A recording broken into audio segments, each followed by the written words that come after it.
చాలా అవకతవకలు జరుగుతూ ఉన్నాయి, ప్రసాదాలు కల్తీ జరుగుతూ ఉన్నాయి, సరిగ్గా లేవు, ప్రసాదం నాణ్యత పోయింది, డబ్బులు కలెక్ట్ చేస్తున్నారు, రిసిప్ట్లు ఇవ్వట్లేదు, అసలు టీటీడీ మీద కూడా వైట్ పేపర్ రావాల్సిన అవసరం ఉంది.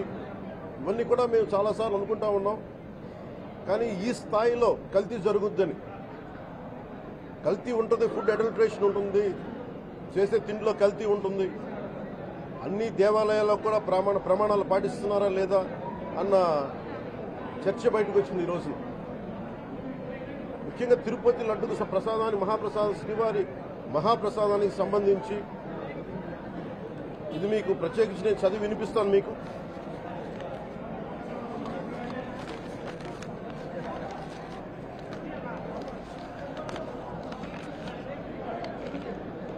ఈ రిపోర్ట్ ప్రత్యేకించి centre for analysis and learning in life stock and food of the national dairy development board వారికి శాంపిల్స్ పంపిస్తే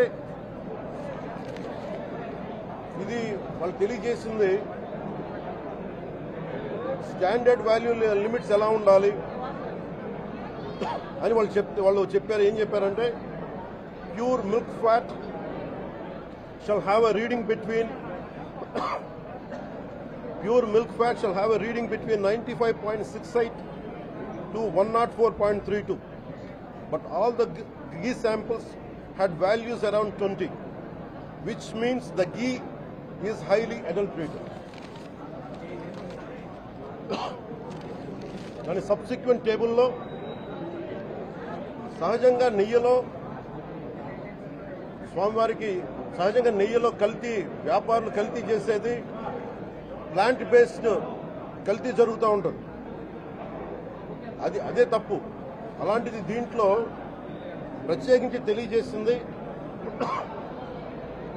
సోయాబీన్ ఉంది, sunflower, olive oil, rapeseed, linseed, wheat germ, maize germ, cottonseed, coconut, palm ఆయిల్తో పాటు fish oil, beef tallow, lard. Fish oil మీకు తెలిసిందే, చేప నుంచి extract చేసిన నూనె. బీఫ్ టాలో అంటే మనకి పశువు సంబంధించిన కొవ్వు.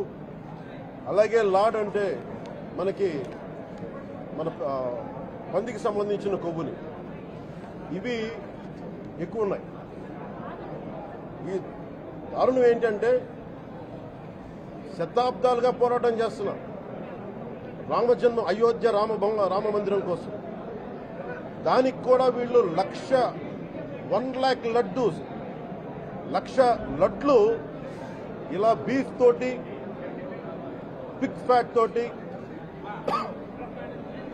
ఫిష్ ఆయిల్ తోటి కలిపిన లడ్డు 1,00,000 లడ్లు కొన్ని దశాబ్దాలుగా శతాబ్దాలుగా అయోధ్య రామ మందిరం కావాలని చాలా ప్రతిష్టాత్మకంగా తీసుకుంటే దానికి కూడా తిరుపతి లడ్లు వెళ్ళింది, టీటీడీ లడ్లు వెళ్ళింది.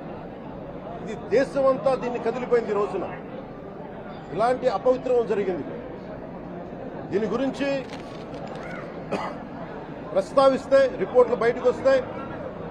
వైసీపీ నాయకత్వం కానీ ఇది రాజకీయ లబ్ధి కోసం చేస్తున్నారని ఒక మాట మాట్లాడుతూ ఉన్నారు. వైసీపీ నాయకులకి కానీ వారి మద్దతుదారులు కానీ నేను మనస్ఫూర్తిగా మీకు తెలియజేస్తున్నాను, రామతీర్థం గొడవప్పుడు 219 గుడుల్ని మీరు అపవిత్రం చేసినప్పుడు మీ పాలనలో ఒక సగటు హిందువుగా నేను గొంతెత్తి పోరాటం చేయాలి అంటే రోడ్ల మీదకి ఆ రోజే వచ్చామని గుర్తుపెట్టుకోండి. ఆ రోజు కూడా రామతీర్థం రాముల వారి విగ్రహాన్ని మీరు నరికేసి అర్చకులు చేతిలో పట్టుకున్నప్పుడు చాలా బాధ ఉంది. కానీ ఆ రోజు కూడా దాన్ని రాజకీయ పరంగా మేము తీసుకెళ్ళా.